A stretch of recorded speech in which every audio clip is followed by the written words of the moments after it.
창세기 46장 1절에서 7절 먼저 함께 합독합니다. 시작.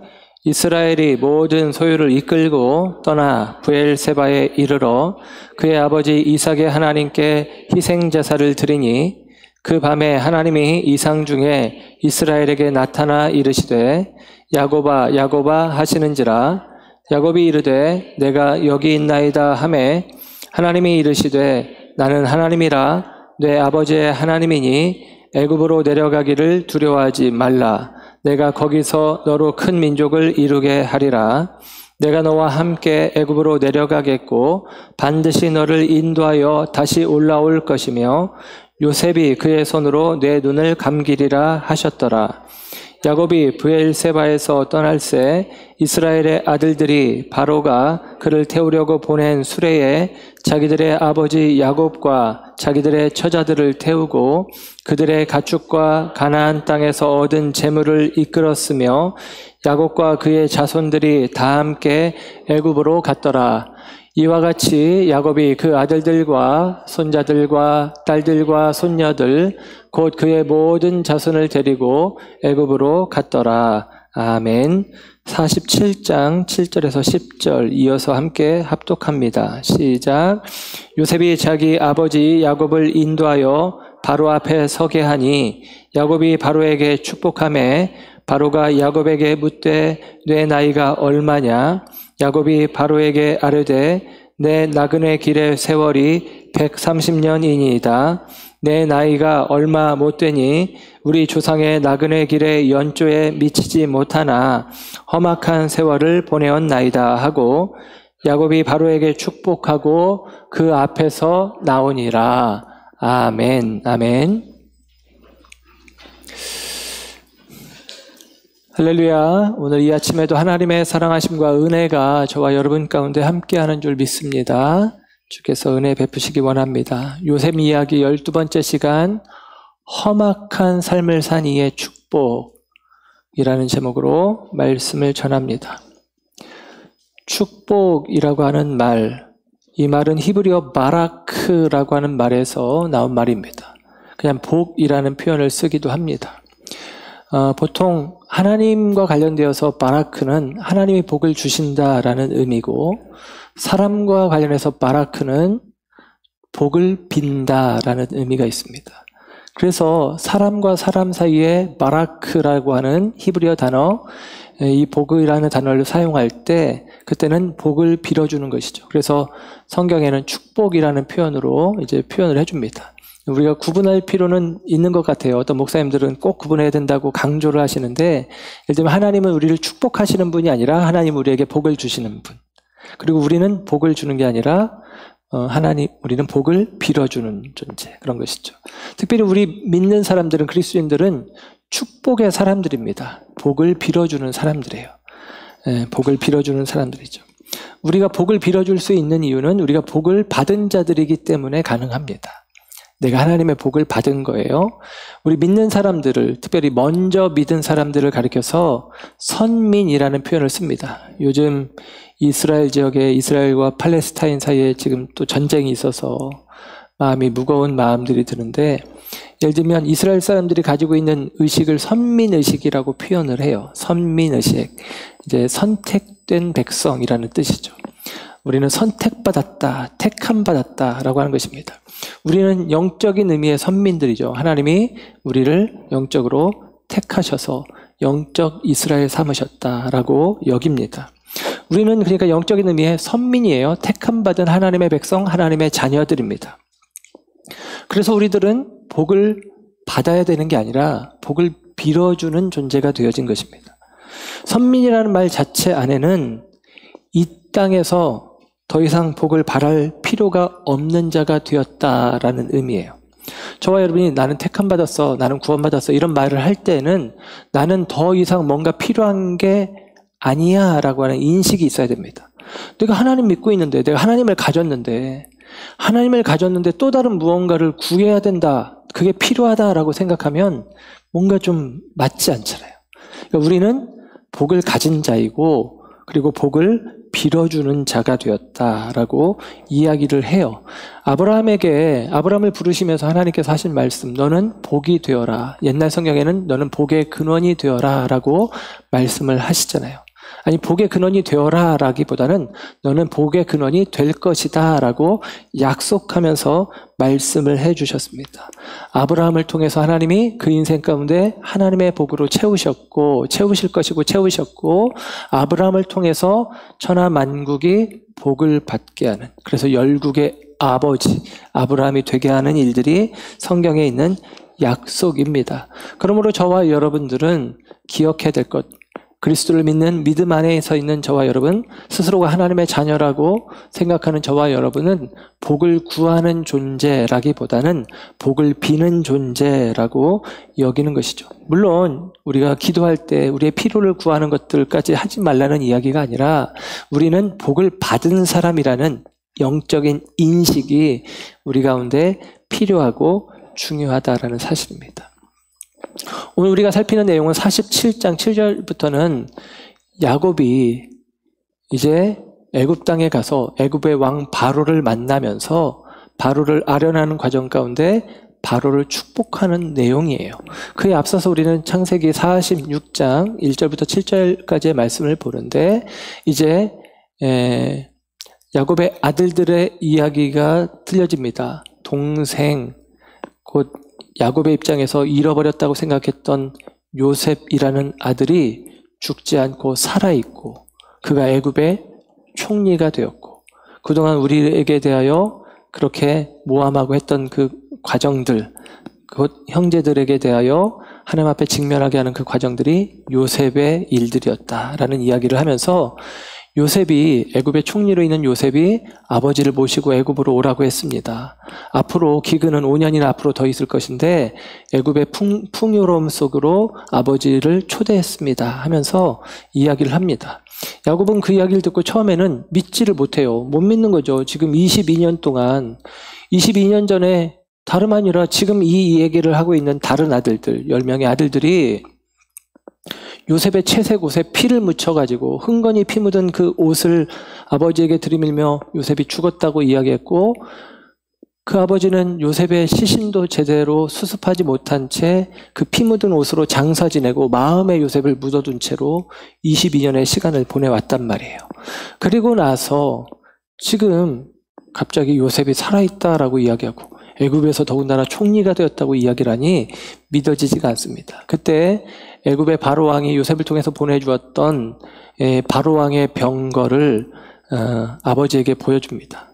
바로왕의 병거입니다. 당신 모시고 오라고 합니다. 우리식으로 표현하면 대통령 타는 대통령 리무진이죠. 그 리무진을 보니까 맞는 것 같다라고 생각을 하면서 요셉이 살아있는 것도 알게 되고 요셉을 만날 기대를 가지고 애굽으로 내려가는 길, 그게 바로 오늘 우리가 함께 보게 되는 창세기 46장 1절부터 7절의 내용 중에 있는 표현입니다. 과정입니다.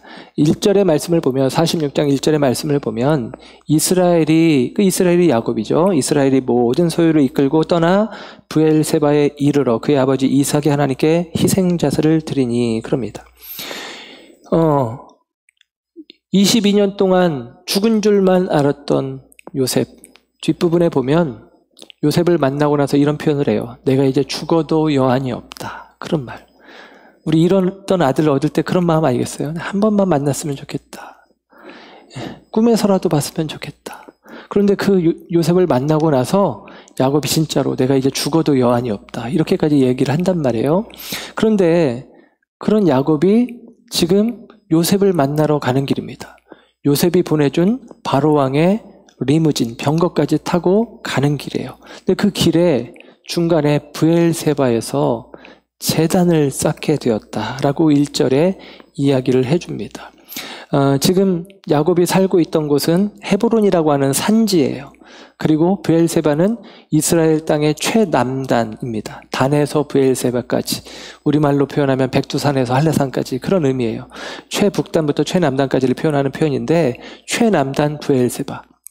여기서 한 걸음 더 나아가면 이스라엘 땅이 아니라 이방 땅이요 애굽 땅이 되어지는 것입니다. 그 목전에서 브엘세바라는 곳에서 희생 제사를 드렸다라고 이야기를 해요. 왜 거기서 제사를 드리는 걸까요? 제사를 드리는 이유가 뭘까요? 생각해 볼 수 있습니다. 오늘 본문 속에서는 3절의 말씀을 보면 이제 제사를 지냈더니 2절에 하나님께서 밤에 나타난 이상 중에 꿈 가운데 나타나셔서 말씀해 주시는데 3절의 말씀을 보니까 이렇게 말씀하세요. 하나님이 이르시되 나는 하나님이라 네 아버지의 하나님이니 나는 하나님이다 네 아버지의 하나님 이삭의 하나님이다. 애굽으로 내려가기를 두려워하지 말아라. 내가 거기서 너로 큰 민족을 이루게 하리라. 애굽으로 내려가는 거 두려워하지 말아라. 이게 답이에요. 그러니까 우리는 짐작할 수 있죠. 왜 제사를 지냈나? 두려운 마음이 있었기 때문입니다. 왜 두려운 마음이 들었나? 내가 가는 길이 맞는가 틀리는가 라고 하는 염려 때문이죠. 우리는 우리의 선택과 우리의 결정이 옳은지 그른지 그것이 좋은 결과를 가져올지 그런 결과를 가져올지 모르니까 염려하고 두려운 마음들이 있어요. 근데 지금 야곱의 입장에서 애굽으로 가는 길, 그 길은 야곱에게 갖고 있는 정보 속에서는 할아버지와 아버지 이삭, 할아버지 아브라함과 아버지 이삭의 경험이 있는데 그들이 애굽에서 어려움을 당한 일들이 있었습니다. 애굽에서 어려움 당한 일들이 있었는데 내가 애굽에 가는 게 마땅한가? 애굽으로 가는 것이 하나님께는 합당한 일이 아닌데 내가 하나님이 허락하신 고향 땅, 내 아버지, 내 할아버지의 집, 이 집을 버리고 내가 가는 게 맞나 하는 생각이 야곱에게 있는 것이죠. 야곱은 그래서 두려운 마음이 있었는데 하나님은 대답해 주십니다. 두려워하지 말아라 라는 것이죠. 근데 여러분 이게 야곱에게 있어서 굉장히 중요한 변화된 모습의 증거입니다. 야곱이 지금 제사를 지내면서 하나님이 대답해 주셨다는 얘기는 거꾸로 추측해보면 뭐냐면 물었다는 얘기거든요. 하나님 갈까요 말까요? 예를 들면 이런 물음입니다. 하나님 할까요 말까요? 라고 묻는 거죠. 그 전에 야곱은 묻지 않았어요. 야곱은 자기 마음의 원함을 따라 달려갔습니다. 내가 원하는 게 있으면 쫓아갔어요. 그게 야곱이라고 하는 인생의 모습이에요. 그런데 지금 한참 시간이 지나서 인생의 말년에 들어와서 그가 무엇보다도 원하는 것, 무엇보다도 소망하는 것, 요셉을 만나는 거잖아요. 그 가장 열망하는 것이 내 눈앞에 있음에도 불구하고 하나님 앞에 묻는 거예요. 갈까요 말까요? 이 가나안을 떠나는 게 맞습니까? 틀립니까? 라고 내가 지금 애굽으로 가는 길인데 이게 맞나요? 하고 하나님께 묻죠. 하나님께서 대답해 주십니다. 가라! 라고 이야기를 해주는 거예요. 왜냐하면 하나님의 계획 속에 있는 길이기 때문입니다. 이 애굽은 훗날 지금 애굽이 70명의 가족을 이끌고 가는데 훗날 400년이 지난 이후에 이 애굽에서 남자만 60만, 근 200만 정도로 추정되어지는 히브리 민족이 출애굽하는 과정을 겪죠. 그래서 성경학자들은 이 애굽을 하나님께서 자궁 삼았다라고 표현해요. 히브리 민족을 큰 민족 만드는 자궁으로 애굽을 삼으셨는데 그 애굽으로 가는 것을 하나님의 계획 속에서 허락하고 있음을 봅니다. 또 하나의 의미는 오늘 제사를 드리는데 희생제물을 드리는데 이 희생제물이라고 하는 이 제물이라는 단어가 히브리어 말로는 제바흐라는 말인데요. 이 말이 레위기에는 희생제의 제물 할 때 이런 표현이 쓰여요. 희생제의 제물. 그러니까 희생제사의 제물 그런 단어가 제바인데 그 제바를 여기서 씁니다. 희생제사는 여러 제사들 가운데 이른바 화목제물이에요. 그러니까 죄송합니다. 희생제의 제사가 아니라 화목제의 제물. 그러니까 화목제물이에요. 그러니까 지금 희생제를 드리는데 레위기의 개념을 빗대어서 이야기를 하면 화목제물입니다. 화목제물.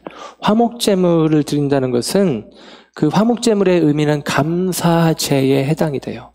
그러니까 감사한 일이 있을 때. 그래서 이 화목제를 드리고 나서는 그 드린 제물을 함께 제사 지내는 사람이 나눠서 먹어요. 함께 먹어요. 그러니까 바꿔 말하면 축제의 제사, 축제의 예배라고 볼 수 있는 거죠. 그러니까 축제는 왜 축제냐? 감사거리가 있으니까 축제가 되는 거거든요. 그러니까 감사한 마음의 표현인 거예요. 뭐가 감사해요? 죽은 줄 알았던 요셉이 살아있는 거예요. 그가 총리가 되어서 기근 가운데 있는 우리를 지금 구원해 줄 수 있는 힘 있는 존재가 된 거예요. 그래서 그쪽으로 가는 길, 그 풍요의 자리로 나아가는 길을 하나님이 허락하셨다고 믿고 감사하는 거죠. 감사가 있습니다. 그런데 하나님의 말씀은 두려워하지 말라는 거예요. 무서워하지 말라는 거예요. 여러분, 이게 우리들의 신앙의 모습이죠.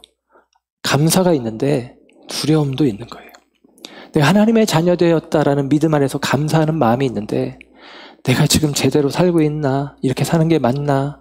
나 같은 게 무슨? 이런, 예를 들면 염려와 두려움도 우리 가운데 있다라는 것입니다. 그래서 이 희생제물을 통해서 확인할 수 있는 것은 야곱은 지금 하나님의 은혜, 하나님의 역사에 대한 감사의 마음도 있지만 여전히 그 마음에 두려운 마음이 남아있기도 해요. 근데 이 마음이 사실은 하나님을 경외하는 마음이에요. 하나님을 사랑하며 하나님을 두려워하는 마음이죠. 여러분, 우리 안에 이 마음들이 있는 것은 중요합니다. 여러분, 감사와 두려운 마음이 야곱에게 있어요. 그리고 그는 하나님께 묻습니다. 완전히 변화된 모습의 야곱이에요. 그래서 그 야곱이 이와 같이 변화되었고 새로워졌고 그리고 하나님께 묻고 여전히 인간적으로 두려운 마음을 품을 수밖에 없는 약함이 있지만 그러나 되어진 모든 일들이 하나님의 은혜로 여기며 하나님 앞에 희생 제물을 드리는 믿음의 사람이 되어진 것입니다. 그래서 그가 결국에는 마침내는 그가 바로 왕을 축복하는 자의 자리에 서게 되었다라고 이야기할 수 있습니다. 특별히 오늘 야곱이 가는 길, 그 길 속에서 하나님께서 야곱에게 애굽으로 가는 것을 가라, 두려워 말아라 라고 말씀해 주시면서 오늘 하나님께서 하시는 말씀을 이어서 보면 3절 하반절과 4절의 말씀을 보겠습니다. 3절 하반절 4절 보면 내가 거기서 너로 큰 민족을 이루게 하리라. 내가 너와 함께 애굽으로 내려가겠고 반드시 너를 인도하여 다시 올라올 것이다 라고 이야기합니다. 보세요. 여기서 세 가지를 약속하세요. 하나님께서 내가 너로 큰 민족이 되게 하겠다. 내가 너와 함께 가겠다. 너를 다시 이곳으로 가나안으로 돌아오게 하겠다라고 이야기합니다. 여러분, 이 세 가지 약속은 지금 야곱의 인생 말년에 브엘세바의 제단에서 받는 약속인데 이 약속은 사실은 야곱의 인생의 초년에 있었던 약속이에요. 야곱의 인생의 초년, 야곱이 형 에서를 속여서 에서에게 장자권을 사고 팥죽으로 사고 아버지를 속여서 장자의 축복을 대신 받고 에서가 이놈 죽여버려야지 했을 때 무서워서 도망치잖아요. 도망치는 길에 외삼촌의 집으로 도망가는데 이 헤브론에서 밧단 아람으로 도망가는 과정 가운데 중간에 베델이라는 곳에 머뭅니다. 창세기 28장의 내용인데요. 베델에서 우리 찬송가 하는 것처럼 돌베개 배고장 같습니다. 그가 이제 돌을 끌어안고 잠을 자다가 따뜻해졌던 돌을 끌어안고 잠을 자다가 그가 꿈을 꾸죠. 하늘에서 사다리가 내려오고 천사가 오르락 내려가고 하나님께서 음성이 들리는데 그때 하나님의 음성, 그때 하나님의 말씀이 오늘 본문의 내용이 똑같아요. 창세기 28장 14절부터의 말씀을 제가 읽어드리면 이렇습니다. 뇌 자손이 땅의 티끌같이 되어 뭐예요? 큰 민족이 된다는 거예요. 많아진다는 거예요.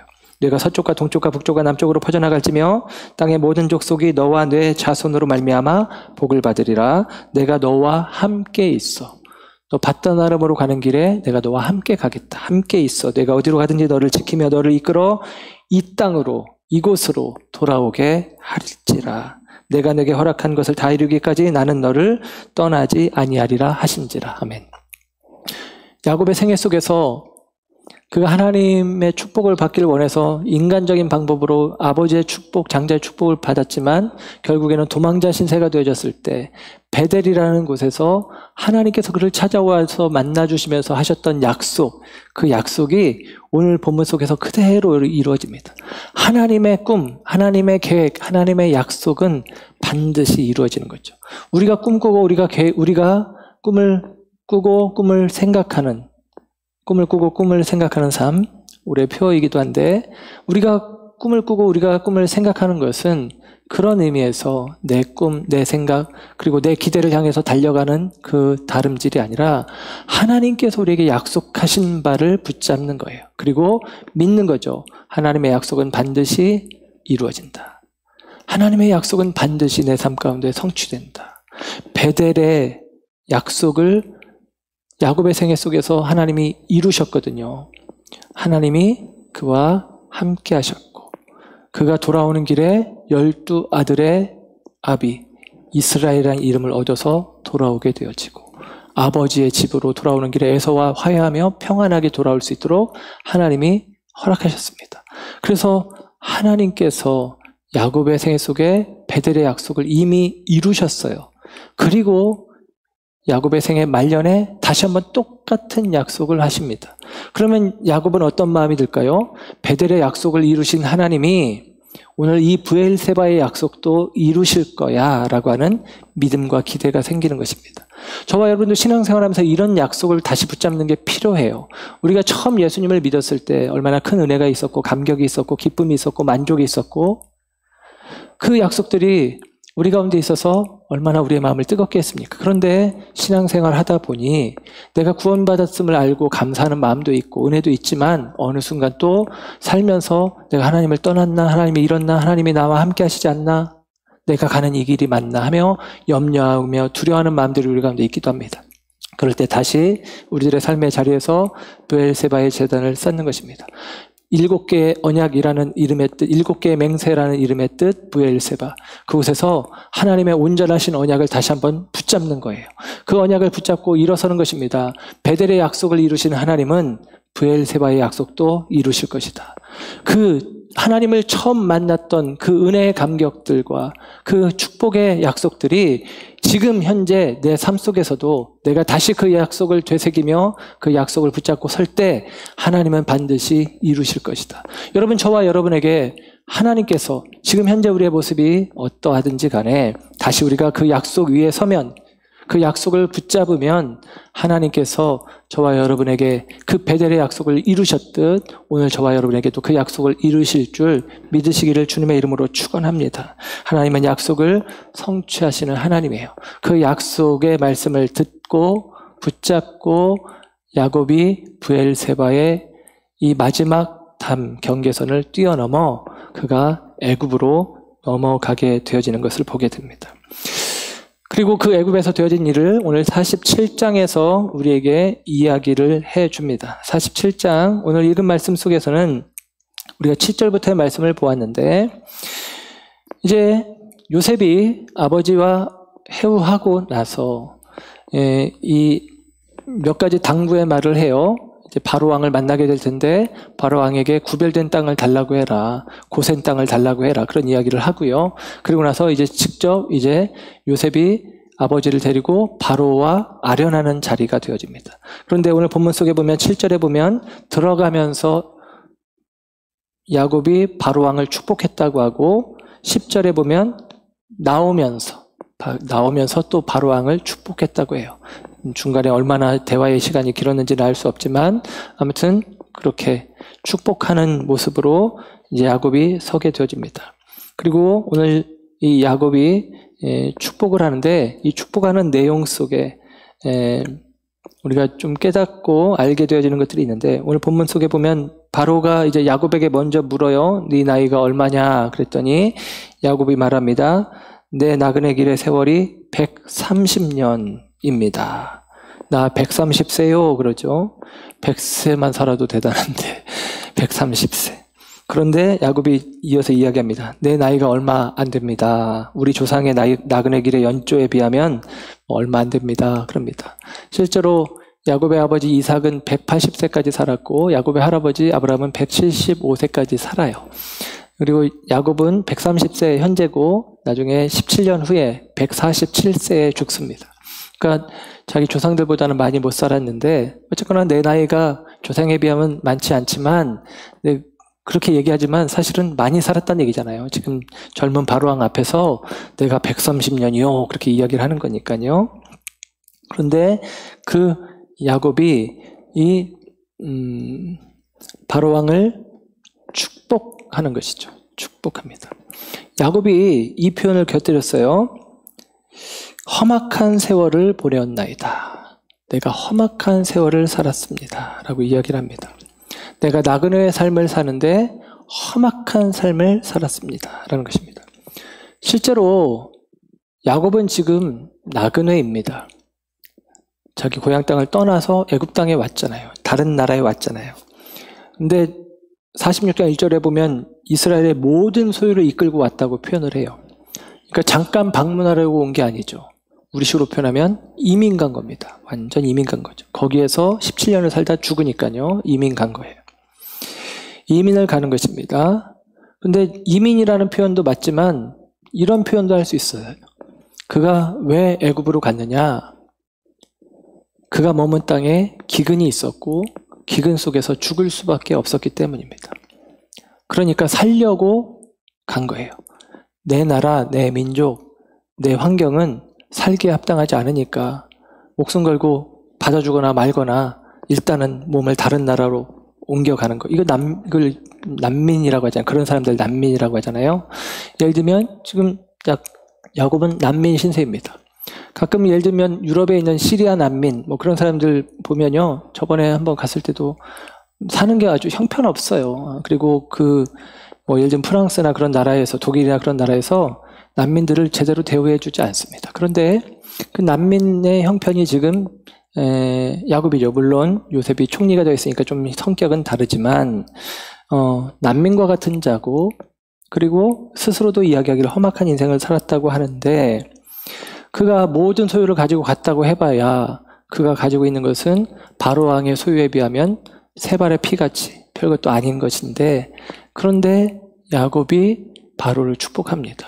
우리의 개념으로는 사실은 이게 이해가 안 되는 거예요. 참 역설적인 거죠. 원래 축복이라고 하는 것은 높은 자가 낮은 자에게, 큰 자가 작은 자에게, 가진 자가 없는 자에게 하는 게 축복이라고 우리는 생각을 합니다. 그런데 난민이 자기가 피난 간 나라의 왕에게 그리고 가진 것도 별거 없는 것이 모든 것을 가지고 있는 바로에게 야곱이 축복한다고 바로가 얼마나 더 많아지는지 모르겠지만 그런 것입니다.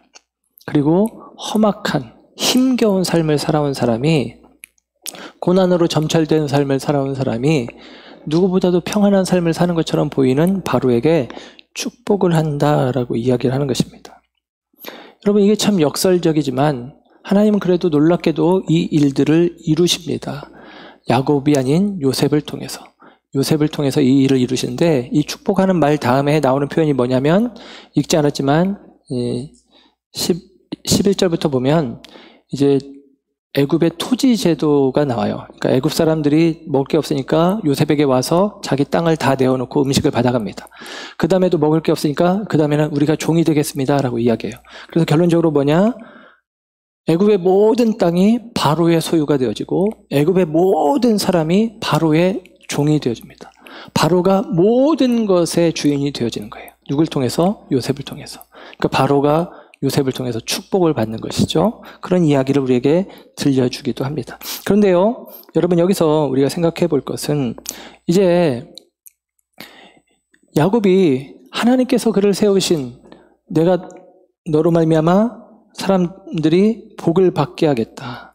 너를 통해서 복을 받게 하겠다. 아브라함에게 주어졌던 이삭에게 주어졌던 야곱에게 주어졌던 이 축복이 오늘 이 야곱의 입을 통해서 바로 왕에게 선언되고 선포되고 있는 것이죠. 왜냐하면 그는 하나님의 약속, 언약 백성이기 때문입니다. 약속을 받은 언약 백성이기 때문에 축복을 하는 거예요. 그런데 스스로는 말하기를 나의 삶은 험악한 인생이었다라고 이야기합니다. 여러분 야곱의 생애를 잠깐 돌이켜보면 정말 그렇습니다. 야곱은 서두에 말씀드린 것처럼 축복을 향한 다름질을 하던 사람이에요. 축복을 향한 다름질이 야곱의 인생을 한마디로 대변한다라고 이야기할 수 있습니다. 술수와 수단 방법을 가리지 않는 술수를 가지고 축복을 받아내기 위해서 안간힘을 쓰고 살았던 것이 야곱입니다. 오죽하면 뱃속에서 자기보다 먼저 나가려고 하는 쌍둥이 형 에서의 발목을 붙잡았잖아요. 그게 바로 야곱입니다. 그가 형을 속여서 축복을 아버지에게 장자의 축복을 받았다가 그가 받다 나람으로 외삼촌 집으로 도망쳐가는 과정, 그 과정을 통해서 여러분 그가 축복받고 난 다음부터 어떤 일들이 벌어지냐면 상실의 과정을 겪습니다. 분명히 장자의 축복을, 자기가 원하던 축복을 받았는데, 아버지에게 받았는데, 그 다음부터 상실의 결과를 받아들이게 돼요. 밧단암으로 떠난 이후에 자기가 그렇게 자기를 아끼고 사랑했던 어머니 리브가를 그 이후에 한 번도 보지 못합니다. 그리고 외삼촌에게 라반에게 속아서 무임금 노동, 임금 받지 못하고 속아서 일한 시간이 많습니다. 거기서 이제 돌아오는 길에 에서를 이제 넘어서야 되는데 하나님께 빌죠. 야복강에서, 창세기 32장에 보면 야복강에서 하나님께 빕니다. 그때 다시 한번 또 축복을 구해요. 하나님이 내게 축복하지 않으면, 복 주시지 않으면 내가 결코 하나님을 보내지 않겠습니다 하면서 날이 밝는데도 불구하고 천사와 씨름하잖아요. 그때 천사가 하나님이 무슨 일을 하느냐? 야곱의 환도뼈, 야곱의 고관절을 위골시킵니다. 야곱이 이제는 절름발이가 되어져요. 쩔뚝쩔뚝거리면서 살아갑니다. 그리고 나서 야곱은 새로운 삶으로 이제 접어들게 되어지는데, 보세요. 형을 만날 때도 야곱은 계속같이 권모술수를 사용합니다.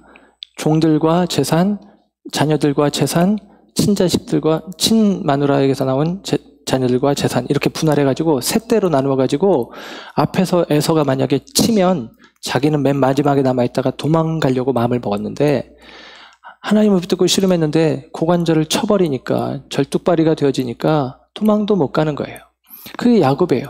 그리고 그는 철저하게, 이제는 자기 힘으로 뛰어다니던 야곱이 하나님을 지팡이 삼아 의지해서 쩔뚝거리면서 걸어야 되는 야곱으로 바뀌어지는 자리가 야복강입니다. 그리고 그 이후에도 야곱은 계속같이 하나님의 다루심 속에 있는데, 그가 돌아오는 길에, 형 에서는 극복했지만 에서와 화해하고 돌아오는 길에 세겜이라는 곳에 머물렀다가 거기에서 그 세겜으로 가는 길에, 돌아오는 길에 베냐민 막내 아들을 낳다가 자기가 가장 사랑하는 라헬을 잃죠. 라헬이 죽고요. 그리고 세겜에서 딸 디나가 겁탈을 당하고요. 그 세겜 사람들에 대한 아들들의 도륙으로 말미암아 죽을 위기에 처해서 야반도주를 하게 되어집니다. 그리고 그가 이제 고향 땅에 돌아와서 아버지 집에서 살았지만, 고향 땅은 헤브론, 산지거든요. 그가 가지고 온 것은 수많은 목축들인데, 그래서 그 목축들을 기르기 위해서, 예를 들면 야곱의 아들들은 다시 또 세겜 지역, 그 도단이라는 지역에 가서 양들을 키우기도 해요. 그 과정을 통해서 요셉이 거기에 갔다가 없어지잖아요. 요셉을 잃어버립니다. 그리고 애굽으로 양식을 얻으러 갔던 아들들에 의해서 또 베냐민을 잃어버리는 과정까지 계속같이 그는 상실을 경험합니다.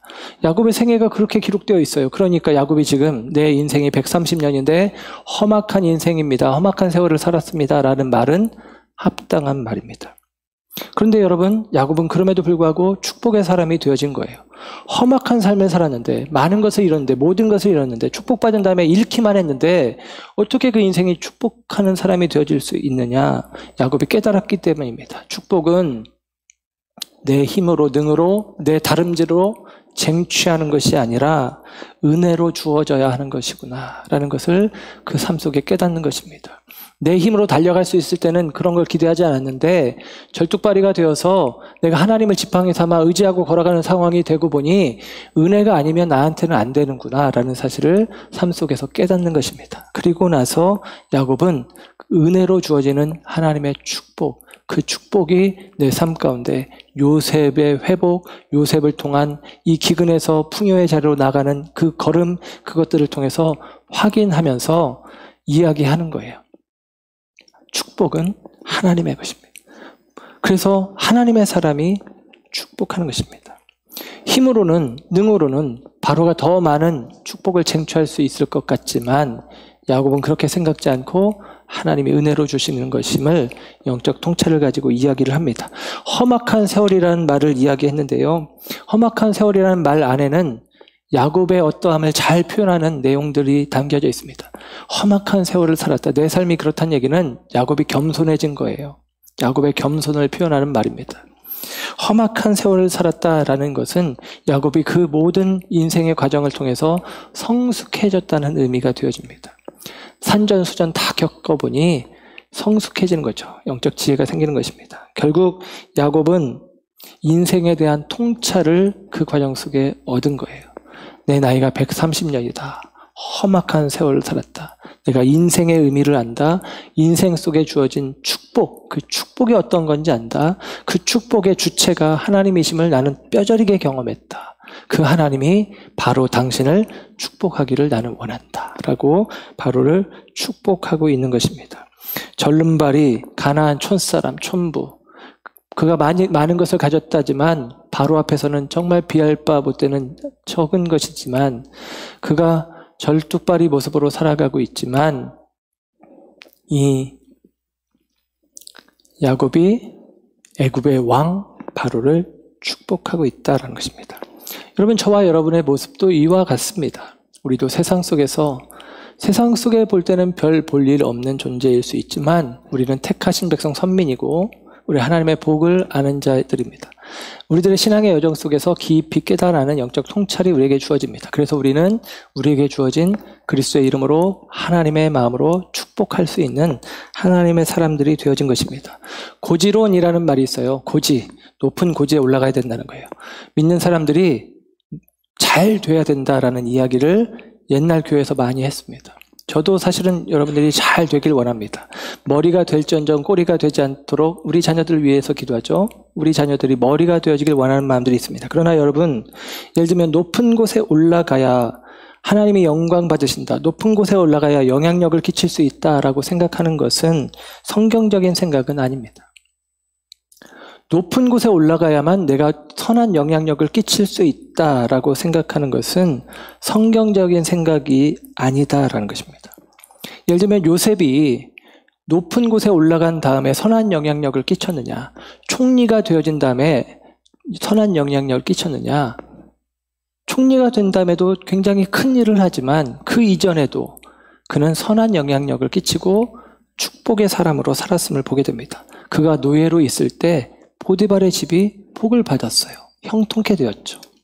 그가 죄수로 있을 때 감옥이 형통케 되었습니다. 복을 받았습니다.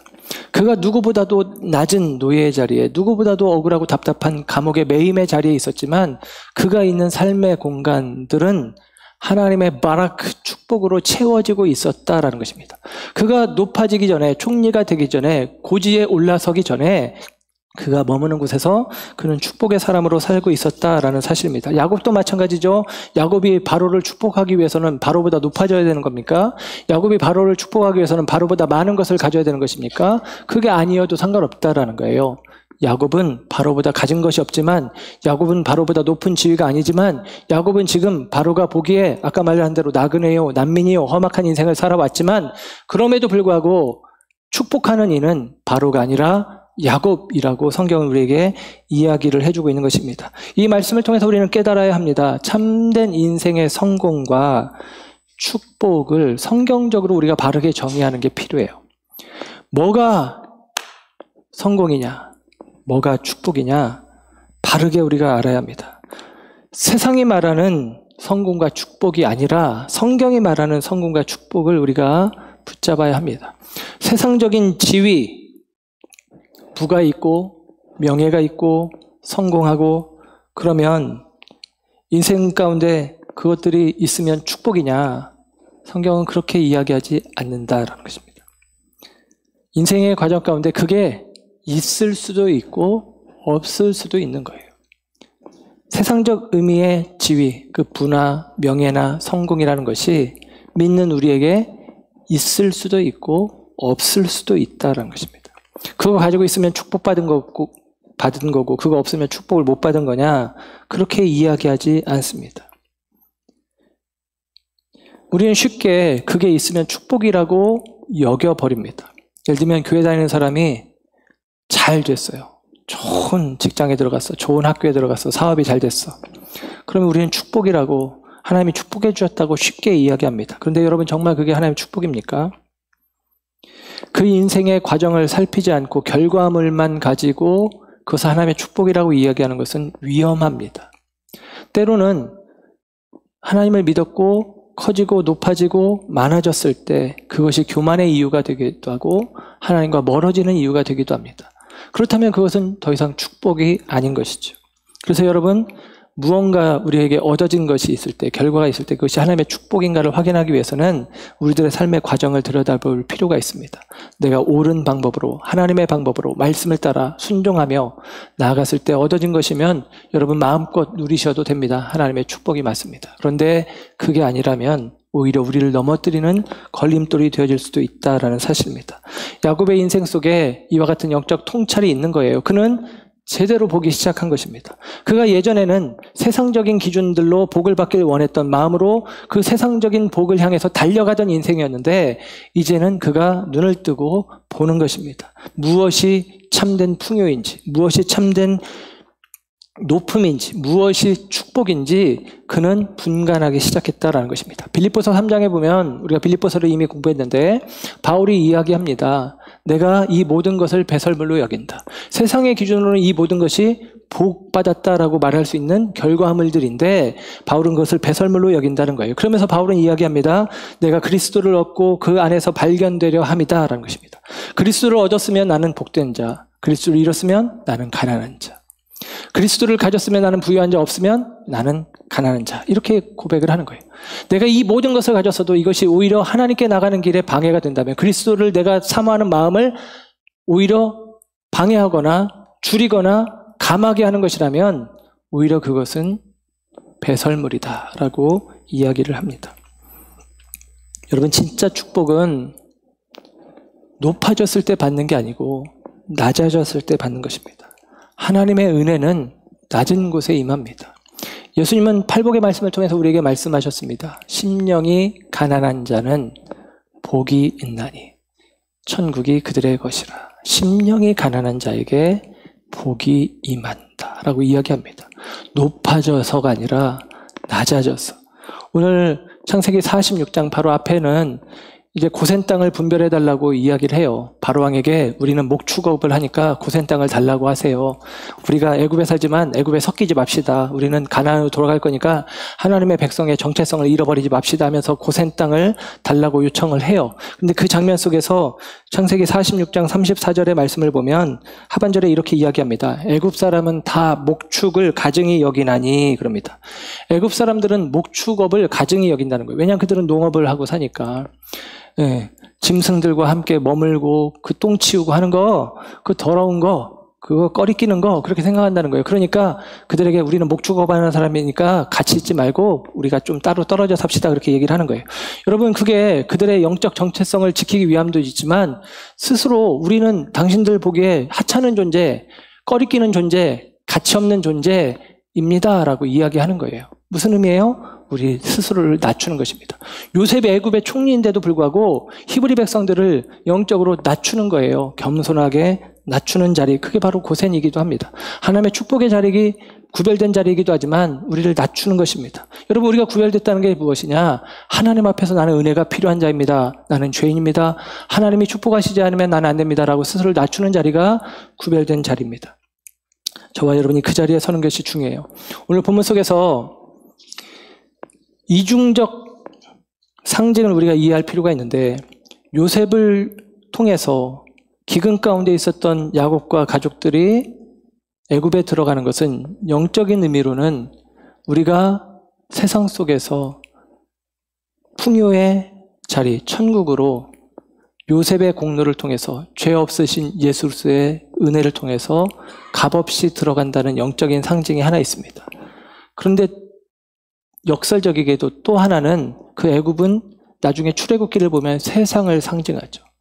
그 애굽에 매였던 인생, 종되었던 인생이 하나님의 은혜 속에 자유케 되어서 출애굽, 영적 가난으로 되돌아가야 되는 이야기이기도 합니다.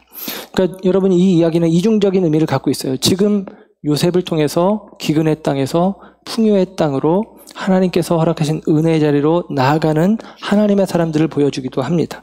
반면에 우리가 또한 그 땅에 머물면 안 되고, 예를 들면 하나님께서 우리에게 주신 풍부함이, 넉넉함이 하나님의 축복으로 허락되기도 하지만 그 풍부함과 넉넉함이 우리를 매고 종되게 하고 그 풍부함과 넉넉함, 곧 물질을 우리의 우상, 그것에 종되어진 우리라면, 노예되어진 우리라면 그곳에서 벗어나서 다시 하나님께로 돌아가야 된다는 것입니다.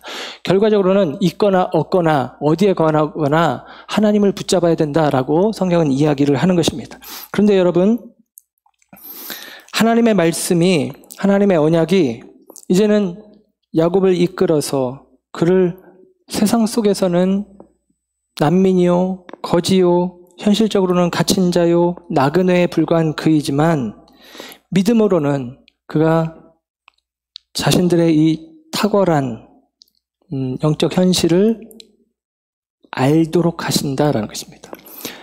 이 과정 속에서 애굽에서 야곱이 바로를 축복함을 통해서 확인시켜주는 것은 바로가 세상이 보기에는 큰 자요, 높은 자이지만 영적인 관점, 하나님의 관점에서는 야곱이 큰 자요, 높은 자라고 우리에게 이야기해 주는 것입니다.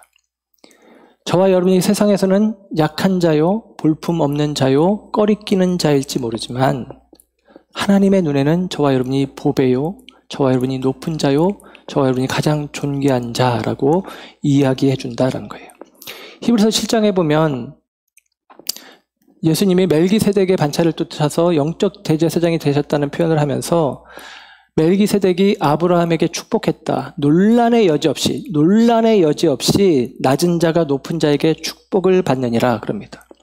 오늘 본문으로 대입하면 논란의 여지 없이 낮은 자 바로가 높은 자 야곱에게 축복을 받는 것입니다. 이게 하나님의 평가입니다. 저와 여러분이 높은 자예요. 저와 여러분이 존귀한 자입니다. 저와 여러분이 승리자입니다.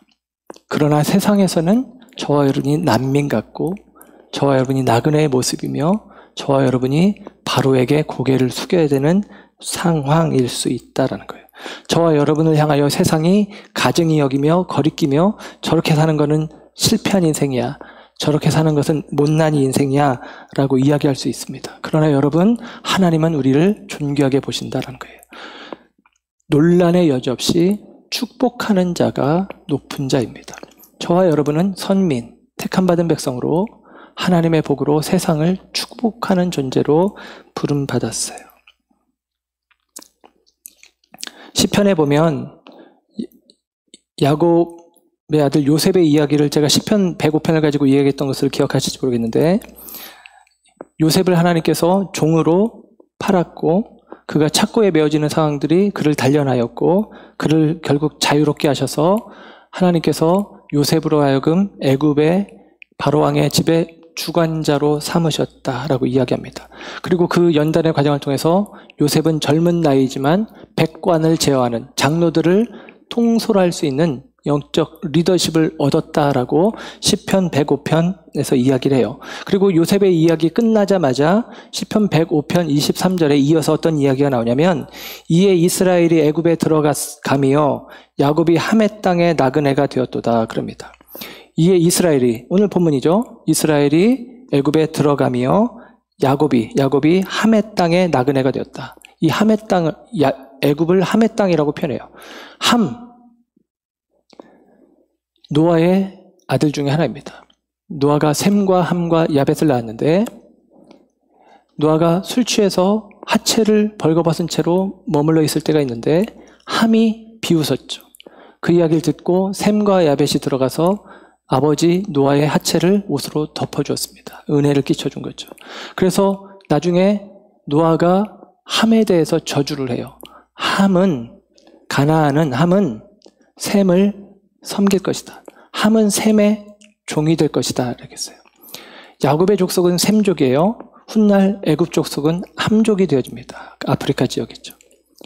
근데 지금 셈족이 애굽에 들어와서 나중에 뭐가 되냐면 종이 돼요. 성경은 함이 셈의 종이 될 거라고 얘기했는데, 노아는 그렇게 약속했는데 오히려 셈이 함의 종이 되어집니다. 그런데 성경의 말이 맞겠죠. 겉보기에는 종이고 겉보기에는 노예고 겉보기에는 나그네이지만 그러나 셈이 함의 주인인 거예요. 요셉이 자기 형들에게 자기가 나는 요셉이요 하고 정체를 밝힌 다음에 창세기 45장 8절에 어떤 이야기를 하냐면 45장 8절에 나를 이리로 보낸 이는 당신들이 아니라 하나님입니다. 하나님이 나를 바로에게 아버지로 삼으시고 온 집의 주로 삼으시고 애굽 온 땅의 통치자로 삼으셨습니다. 내가 요셉인데 내가 총리지만 나는 바로의 아버지예요, 형들. 그렇게 이야기를 해요. 뭐예요? 영적 주도권이 요셉에게 있다고 이야기를 스스로 하고 있습니다. 여러분, 저와 여러분이 세상에 어떤 모습인지 모르지만 하나님께서 우리를 영적 주도권을 가진 자로 삼으셨다라는 거예요. 출애굽기 22장 21절에 보면 너는 이방 나그네를 압제하지 말며 그들을 학대하지 말라. 너희도 애굽 땅에서 나그네였음이니라. 그럽니다. 출애굽하는 백성들에게 모세를 통해서 말씀하시는 거예요. 너희들 이방 나그네들을 압제하지 말어. 너희들도 나그네였었잖아 라고 이야기합니다. 여러분, 이 말이 저는 너무 중요하다고 생각합니다. 여러분, 우리가 이 땅에서 왜 나그네로 살게 하느냐? 우리가 또 다른 이방의 나그네들을 압제하지 않고 그들을 섬길 수 있도록 우리를 연단하시는 하나님의 훈련의 장입니다. 그래서 저와 여러분이 영적으로는 우리가 큰 자요, 영적으로는 우리가 존귀한 자이지만 이 땅에서는 종의 모습으로 그리고 낮아진 모습으로 살아가는 것입니다.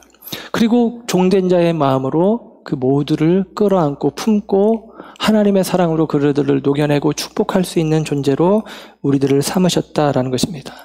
예수님도 이 땅에 오셔서 이렇게 이야기하지 않습니까? 인자가 온 것은 섬김을 받으려 함이 아니라 도리어 섬기려 하고 자기 목숨을 많은 사람의 대속물로 주려 함이니라. 예수님이 왕이시잖아요. 하나님의 아들이시잖아요. 그러나 예수님은 말씀하십니다. 내가 온 것은 섬김을 받기 위함이 아니다. 섬기러 왔다. 내가 내 생명을 주어서 너희를 풍족하게 하리라. 이게 예수님의 말씀입니다. 우리 지난주에 부른 찬양 함께 부를 건데 찬양의 가사 가운데 앞부분에 이런 가사가 있어요. 사람들 이해 못하고 결과가 어떠하든지 주만 따르기 원하네. 여러분, 사람들 이해 못하고, 여러분, 우리가 하나님의 사람이다, 축복받은 사람이다, 하나님의 자녀다 하는데 종된 자로 살아가는 게 어떻게 세상의 눈으로 볼 때 이해가 되겠습니까? 이해가 안 되죠. 우리가 하나님을 따라가는 믿음의 삶을 사는데 왜 우리에게 가난이라는 결과가, 어려움이라는 결과가, 문제라는 결과가 주어집니까? 이해하지 못하죠. 그럼에도 불구하고 우리는 약속을 따라가는 자들입니다. 결과 어떠하든지 주만 따라가기 원하네. 우리 가운데 약속하신 말씀을 따라가는 것입니다. 그리고 그 약속의 말씀은 베델에서 약속이 성취되었듯 야곱의 생애 속에 오늘 브엘세바의 약속도 성취될 것입니다. 저와 여러분이 종된 자로 살아가지만 하나님께서 우리를 존귀하게 여길 것이며, 우리가 낮은 자로 살아가지만 하나님께서 하나님의 때에 우리를 높이실 것이며, 저와 여러분이 이 땅 가운데 아무것도 거리끼는 존재로 살아가지만 하나님은 우리를 가장 존귀한 존재로 여기고 저와 여러분을 힘껏 끌어안으실 것입니다. 그 은혜가 저와 여러분 가운데 있어지기를 주님의 이름으로 축원합니다. 기도하겠습니다. 참 좋으신 주님,